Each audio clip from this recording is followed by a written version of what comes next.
Welcome निशान back again sir. आज की इस वीडियो में और एक एलडीवी-सीसी के ऊपर एक एग्जांपल करने वाले हैं। जिस तरह से मैंने आपको गए वीडियो में बताया था कि रूल टू पीआई का जो रूल 2 है उसे हमने यूज करके एलडीवी-सीसी का जनरल सॉल्यूशन निकाला था। उस तरह से हम लोग आज की इस वीडियो में वही हम लोग कंटिन्यू करने वाले हैं। रूल 2 ऑफ जो पीआई है वही कंटिन्यू करने वाले हैं। मोस्ट प्रॉब्ली इस वीडियो में हम लोग रैप अप करने वाले हैं रूल 2 और रूल 3 के ऊपर नेक्स्ट वीडियो में हम लोग स्टार्ट करने वाले हैं। रूल 1 मैंने जो पीआई का जो रूल 1 है वो उसके पहले 2-3 वीडियो मैंने कवर करके रखा है। अगर आपको वो सारे जो वीडियोस है वो अगर आपको एक्सेस करने हैं तो उसके जो लिंक्स है वो मैं डिस्क्रिप्शन बॉक्स में देके रखे या फिर आई बटन में क्लिक करो तो मिल जाएगी। और ये जो मैंने कोर्स है एलडीवी-सीसी का उसका जो प्लेलिस्ट है वो भी मैं डिस्क्रिप्शन बॉक्स में देके रखे है। उसमें वो सारे वीडियो जैसे लाइन वाइज आ जाएंगे तो आप वहां से भी आप वो सारी वीडियोस है वो रेफर कर सकते हो। और प्लेलिस्ट की लिंक अगर आई बटन में क्लिक करो तो वहां से भी आप रेफर कर सकते हो। पर फिलहाल के लिए इस वीडियो का हम शुरू करते हैं। तो आज जो हमें इक्वेशन दिया गया वो इस तरह से है। Derivative of fourth order derivative of y with respect to fourth order derivative of x minus a raise to 4y equal to sin ax। तो इस तरह से हमें इक्वेशन दिया गया है। सो हमने जिस तरह से हमें पता है कि एलडीवी-सीसी का हम जनरल सॉल्यूशन जनरल प्रोसीजर हम फॉलो करते आए अभी तक की इन सारे वीडियोस में, तो हम वही हम प्रोसीजर यहाँ पे अप्लाई करने वाले हैं। तो पहले हम स्टेप 1 में क्या देते हैं कि ये जो इक्वेशन है ये पहले डिफरेंशियल ऑर्डर फॉर्म में है कि नहीं, तो नहीं है। आप देख सकते हो यहाँ पे डिफरेंशियल फॉर्म में है। तो हमें डिफरेंशियल फॉर्म को यहाँ पे इसको differential order capital D form में हमें रिप्रेजेंट करना है। तो हम कैसे करते हैं कि हमें पता है कि यार जो डी बाई डी एक्स को हम लोग कैपिटल डी सब्स्टिट्यूट कर सकते हैं। सो यहाँ पे अभी यहाँ पे तो फोर्थ पावर है तो हम कैसे सब्स्टिट्यूट करेंगे D raise to 4 by D X 4। तो यहाँ पे डी रेज़ टू 4 आ जाएगा, कैपिटल डी 4 आ जाएगा और इससे हम इक्वेशन 1 मार्क 2 करके इसको सब्स्टिट्यूट करेंगे। तो अभी मैं वही सारी चीजें लिखूंगा।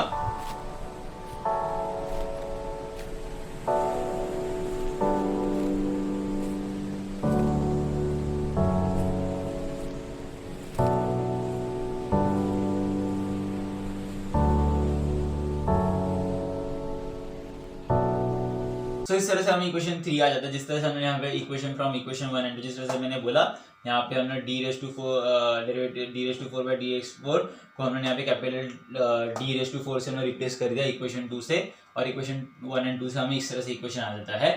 तो हमें पता है कि अभी हमने इस तरह से हमारा जो डिफरेंशियल ऑपरेटर तो आ गया। अभी हमें क्या करना है, इसको रीअरेंज करना है जिससे कि हम इसका इस इक्वेशन में से हम लोग ऑक्सिलरी इक्वेशन फाइंड आउट कर सकते हैं। उसके बाद में हम सीएफ फाइंड आउट कर सकते हैं, रूट्स का फाइंड आउट करना है उससे सीएफ फाइंड आउट कर सकते हैं जो हमारा स्टेप 2 है। तो हम कैसे कर देंगे, अभी यहाँ पे देखो यहाँ पे y कॉमन है तो हमें y बाहर लेना है और हमारा जो ऑक्सिलरी इक्वेशन है वो आ जाएगा। इसे इक्वेशन 4 मार्क कर लेता हूँ। तो अभी हमें पता है कि यार यहाँ ये जो इक्वेशन है ये हमारा, इसको अगर हमने 0 से इक्वेट कर दिया तो ये हमारा ऑक्सिलरी इक्वेशन हो जाए। अभी तक हमने इस वीडियो में इस पूरे सीरीज में देखा है कि इस तरह से होता है। सो देयरफॉर अभी मैं यहाँ पे लिख देता हूँ कि यहाँ पे मैंने यहाँ पे जो ए है, ए मतलब यहाँ पे ऑक्सिलरी इक्वेशन है for this playlist. Associated equation भी एक टर्म होता है जैसे मैंने आपको फर्स्ट लेक्चर में बताया था। तो यहाँ पे हमने ए इस प्लेलिस्ट के लिए अगर कोई नया आया तो उसको पता चल जाएगा। तो ए मतलब इस प्लेलिस्ट के लिए मैंने यहाँ पे ऑक्सिलरी इक्वेशन माना है शॉर्टकट में लिखने के लिए। तो मैंने यहाँ पे इस इक्वेशन को 5 मार्क कर लिया, ये हमारा ऑक्सिलरी इक्वेशन है। तो अभी हमें इसके रूट्स निकालने के, तो उनके पास व्हाइट कलर का कैलकुलेटर है तो वहाँ पे तो झट से आ जाएगा। यहाँ पे अगर आप जो वैल्यूज डाल दोगे इक्वेशन में जाके तो वहाँ से आ जाएगा। अभी मेरे पास तो ये जो सर्विस है ये तो है नहीं, ये फैसिलिटी नहीं है। तो मैं यहाँ पे मेरे कैलकुलेटर में सिर्फ ट्यूब तक जाता है। तो यहाँ पे अभी फोर्थ रूट निकालना है तो मैं अभी इसको मैन्युअली निकालूंगा। तो हमें पता है कि D raise to 4 minus A raise to 4 को हम कैसे लिख सकते हैं, D square minus A square into D square plus A square. वैसे तो इसके जो रूट्स है वो तो स्टैंडर्ड ही आता है, ए आएगा comma minus A comma A I minus comma ए आई, इस तरह से हमारे रूट्स आएंगे। बट अगर किसी को नहीं आता है, अगर कोई अटक जाता है, तो अगर नहीं है किसी के पास वो पुराना कैलकुलेटर, तो हम कैसे आगे प्रोसीड करेंगे इसके लिए मैं यहाँ पे स्टेप्स बता रहा हूँ आपको।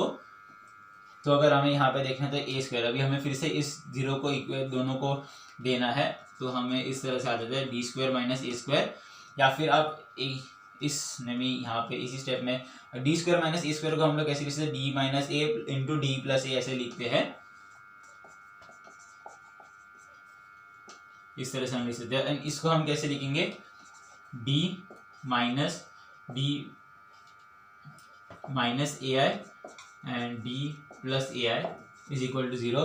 तो D square plus A square को हम इस तरह से हम लोग उसको एक्सपांड कर सकते हैं।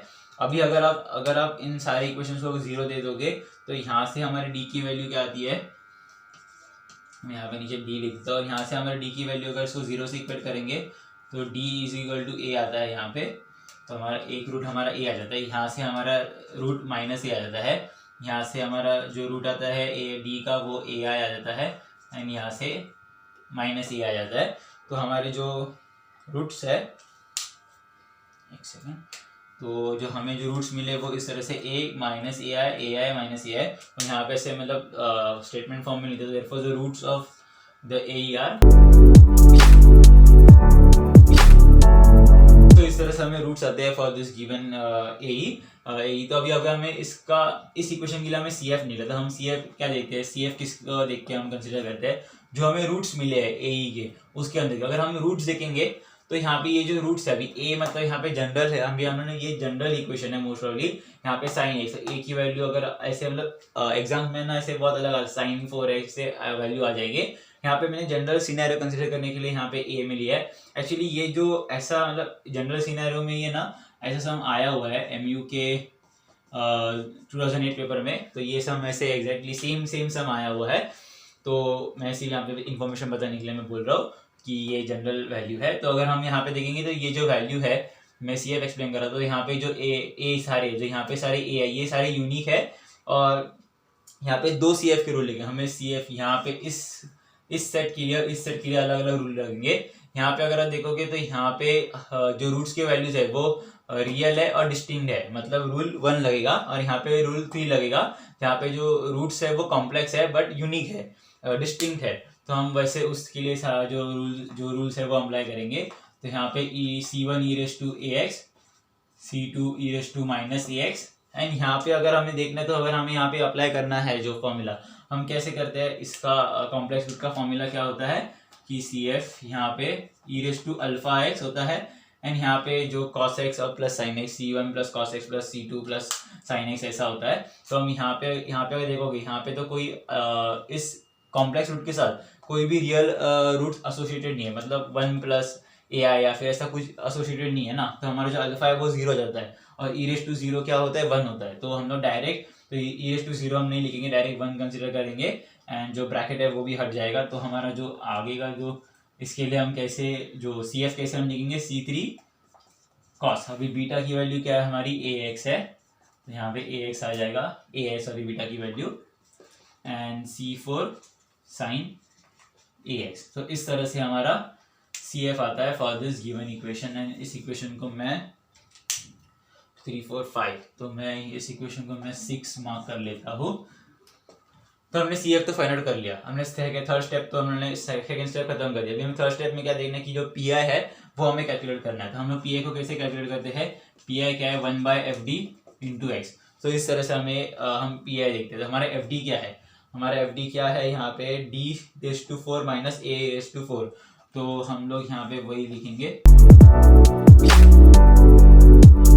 और जो हमारा x है वो है साइन ax। तो हमें पता है कि साइन ax है, साइन मतलब रूल 2 में, रूल 2 में साइन है, तो हम लोग जो रूल 2 अप्लाई करने वाले हैं। बट अगर आप देखोगे इस इक्वेशन को अगर आप ध्यान से देखोगे तो यहाँ पे अगर आप यहाँ पे स्क्वायर है, हम लोग यहाँ पे हमें क्या रूल 2 क्या बताता है PI का कि अगर हमें साइन या ऐसा कोई टर्म हो तो हमें d² के बदले माइनस a² हमें सब्स्टिट्यूट करना है। यहाँ पे d⁴ है, मतलब क्या आएगा इंटू माइनस a, मतलब अगर d⁴ क्या आएगा -a² into -a² is equal to a⁴ आ जाएगा। मतलब यहाँ पे a⁴ माइनस a⁴ बदले 0 आ जाएगा, मतलब ये जो इक्वेशन है वो अनडिफाइन हो जाएगा। तो अगर ऐसा कंडीशन आती है, जो नीचे का जो न्यूमरेटर है वो a² डालने के बाद अगर 0 आ जाता है, a की वैल्यू डालने के बाद 0 आ जाता है, तो हम इसको जो नीचे का जो डिनोमिनेटर है उसे हम डिफरेंशिएट करते हैं, और ऊपर x की जो पावर है वो बढ़ जाती है। अभी x 0 है, अगर डिफरेंशिएट करें तो x 1 हो जाएगा।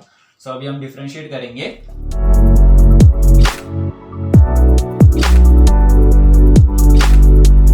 तो इस तरह से हमें इक्वेशन आ जाता है। जब हमने डिफरेंशिएट किया, नीचे का जो डिनोमिनेटर है उसको डिफरेंशिएट किया, तो यहाँ पे ये जो कांस्टेंट है तो ये 0 हो जाएगा, और यहाँ पे डिफरेंशिएट करेंगे तो d⁴ को तो 4d³ इस तरह से आ जाता है। और ऊपर जो मैं जैसे मैंने बताया कि x की वैल्यू इंक्रीज हो जाती है, तो वो मैंने यहाँ पे इम्प्लीमेंट किया है।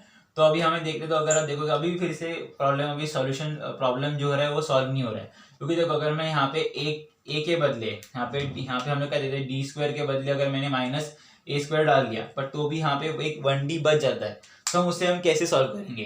तो इस तरह से मैंने आपको इसके पहले अगर आप देखोगे वीडियोस तो उसमें भी मैंने वहाँ पे इसका सॉल्यूशन बताया था कि अगर मैं यहाँ पे इसको इस तरह से लिख दूँ 4d² into 1d into sine A X, तो आप देखोगे तो यहाँ पे ये 1d बच जाता है। तो यहाँ पे इस 1d का अभी हमें जिस तरह से मैंने बोला यहाँ पे कि अगर हमारा जो कैपिटल डी है वो हमारा डिफरेंशियल ऑपरेटर है, तो हमारा 1/d क्या होता है, इंटीग्रल ऑपरेटर है। ये मैंने लेक्चर 1 में भी बताया था। अगर कोई नया आया इस वीडियो देखने डायरेक्ट के लिए या फिर कोई भूल गया तो मैं इससे आपको कॉन्सेप्ट रिवाइज कर रहा हूँ।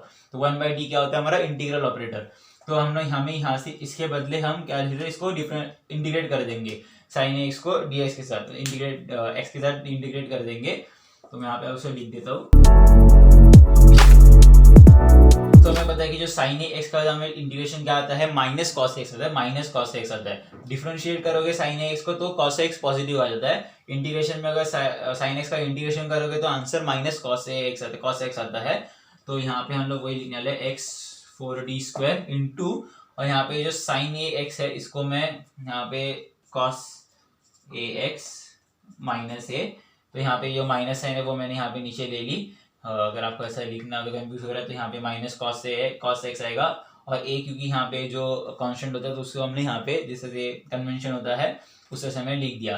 एंड बस यहाँ पे मैं इसको अभी जगह नहीं आगे। यहाँ पे अगर आपको अब तक जो मैंने सॉल्व किया अगर आप कुछ लिखना है तो आप लिख सकते हो, और हम आगे प्रोसीड करेंगे। जो भी यहाँ पे जो इंपॉर्टेंट टर्म्स है तो वो मैं यहाँ पे कॉपी कर दूंगा, बाकी सारी चीजें रबड़ हो जाएगी। तो अगर लिखना है तो आप कुछ लिख सकते हो। यहाँ पे जो भी सारा लिखा था वो मैंने इरेज कर दिया, और जो भी इंपॉर्टेंट चीजें थी वो मैंने यहाँ पे नोट डाउन कर ली। जो हमारी लास्ट स्टेप थी वो हैज इट इज मैंने यहाँ पे कॉपी पेस्ट किया है। सो अभी अगर मैं आगे प्रोसीड करना तो हम क्या करेंगे, माइनस यहाँ पे जो भी कांस्टेंट है उससे हम एक साइड कर देगा 1/d² को और cos ax को एक साथ लिखेंगे, और उसके बाद में हम प्रोसीड करके जिससे मैं बता दूंगा आपको कैसे प्रोसीड करना है वो। सो माइनस यहाँ पे मैं लिख देता हूँ पहले तो अगर आप देखोगे यहाँ पे फिर से हम रूल 2 का जो रूल है वो अप्लाई कर सकते हैं, और यहाँ पे d² के बदले में माइनस a² हमें सब्स्टिट्यूट करना है। सो हम वही सब्स्टिट्यूट करेंगे।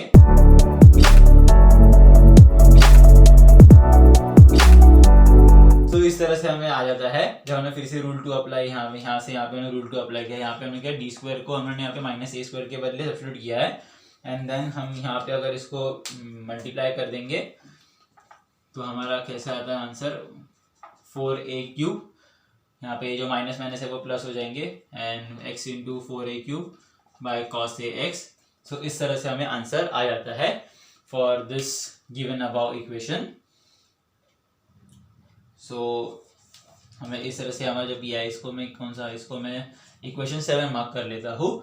सो यहाँ से भी अभी यहाँ पे ये एक सॉल्यूशन है। किसी बुक में ना यहाँ पे जैसे हमने फर्स्ट स्टेप इसके पहले स्टेप में कैसे किया था 1/d को इंटीग्रल में कन्वर्ट किया था, तो वैसे भी कई यहाँ पे जाके जगह पे सॉल्यूशंस देखे रखे हैं, किसी बुक्स में मतलब देखे रखा है कि यहाँ पे 1/d² को हम लोग फिर से 1/d इंटू 1/d लिखते हैं, एंड देन इस 1/d को हम लोग उसको इंटीग्रल ऑपरेटर कन्वर्ट करके हमें cos ax इंटू dx ऐसे लिखते हैं, एंड देन यहाँ पे 1/d बच जाता है।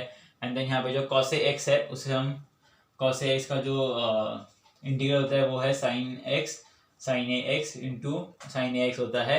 तो यहाँ पे और एक a आ जाता है, एंड फिर से इस 1/d को फिर से इंटीग्रल ऑपरेटर बना के फिर से इसका इंटीग्रेशन हो जाता है। तो वो क्या आता है minus cos ax by a² आ जाता है, जो सेम हमने यहाँ पे अप्लाई किया। यहाँ पे हमने डायरेक्ट किया, किसी बुक में ऐसा घूम फिर के भी देते हैं कि इसको फिर सेपरेट करेंगे, इसको 1/d लिखेंगे, फिर से इंटीग्रल करेंगे। तो सबका अलग अलग मेथड होता है, बट आंसर जो भी है वो सेम ही आएगा। तो अभी अगर हमने यहाँ पे pf फाइंड आउट कर लिया, इसको हम इक्वेशन 7 लिख भी नहीं है, तो यहाँ पे मैंने इक्वेशन 7 मार्क कर लिया। एंड अभी फ्रॉम इक्वेशन 6 एंड 7 हम इस इक्वेशन का जो गिवन इक्वेशन है उसका हम जनरल सॉल्यूशन निकालेंगे। सो देयरफॉर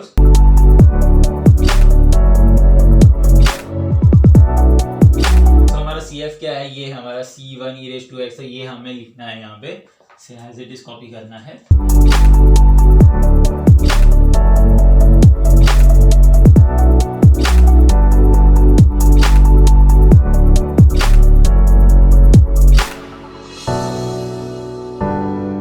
ये है हमारा final solution for this given equation. तो यहाँ पे ये जो पार्ट है ये हमारा CF है, और ये हमने यहाँ पे जो PF फाइंड आउट किया वो है हमारा पार्ट।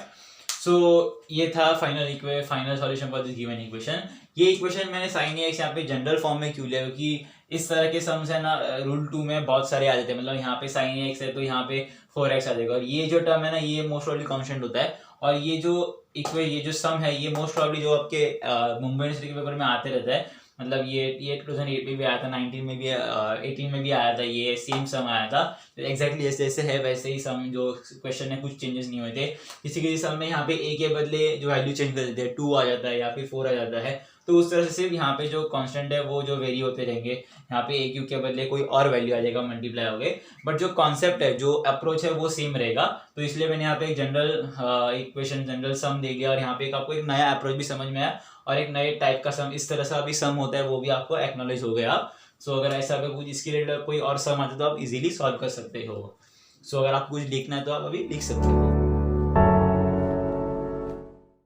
सो फिलहाल इस वीडियो बस इतना ही। आई होप मैंने आपको जो पढ़ा है वो समझा होगा, और आपको वीडियो इन्फॉर्मेटिव लगी तो प्लीज इस वीडियो को लाइक कर देना, चैनल को भी सब्सक्राइब कर देना, बेल आइकन को भी क्लिक कर देना, और ये वीडियो अपने फ्रेंड्स के साथ भी शेयर करना, जिससे कि उनके कुछ डाउट्स है तो उनके भी क्लियर हो जाए। तब तक के लिए have a good day, stay safe, stay healthy, bye.